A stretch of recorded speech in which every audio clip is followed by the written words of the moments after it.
To save the man she truly loved, the princess locked me in our room and cut out my heart's blood. The last time she drew blood from me, I finally reached the end of my strength and died. But without a shred of pity, she drove the knife into my chest again. Alec, just bear it a little longer. Stephen's illness came on so suddenly. I need you to give one more bit of your heart's blood. She thought I would struggle in pain. Instead, I lay motionless on the bed and let her take what she wanted. She finally froze, then softened her voice and said, I'm glad you've come to your senses. I'll make it up to you some other day. But she didn't know there would be no other day, because I was already dead. What lay before her now was nothing more than a ghost, without pain or feeling. In 7 more days, I would disappear completely. I opened my eyes to a flash of cold light. Someone roughly pulled open my collar. Alec, just bear it a little longer. Stephen's illness came on so suddenly. I need you to give one more bit of your heart's blood. The icy blade sank into my chest, but I felt nothing. I had already died. Princess Jasmine Tolbert twisted the knife inside my chest. Instead of writhing and begging through tears like before, I turned my head slightly, staring at her, expressionless. Jasmine's hand paused. Almost reluctant, she covered my eyes so she wouldn't have to lock eyes with me. Just then, a guard's anxious voice came from the doorway. Princess Jasmine, Master Stephen can't wait much longer. You need to hurry. It was Stephen Tucker's personal guard. Every time Stephen fell ill, this man urged Jasmine to carve out my heart's blood. Jasmine hesitated no longer. Her hands worked quickly, drawing the last of it. Alec, just behave and let me take your heart's blood.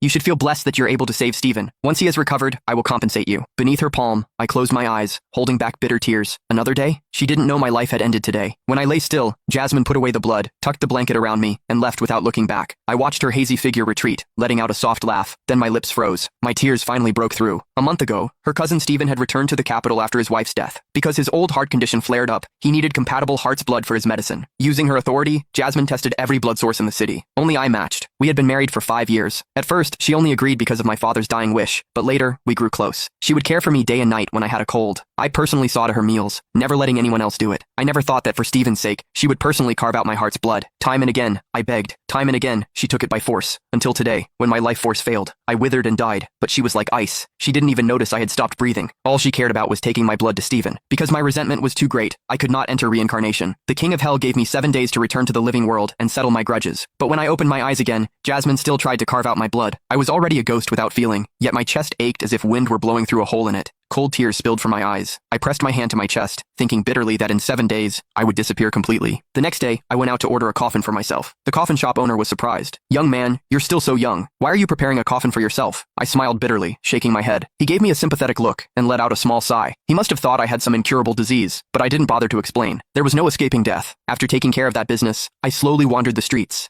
I walked past the moat where I had once sailed a boat with Jasmine. I walked past the plaza where we had watched fireworks together. This city held so many beautiful memories, and with every sight, the bone-deep pain carved itself deeper into my soul. Only when night fell did I return to the manor. From a distance, I saw smoke rising from my courtyard's kitchen. That small kitchen was usually where I cooked late-night snacks for Jasmine. If I wasn't there, who was using it?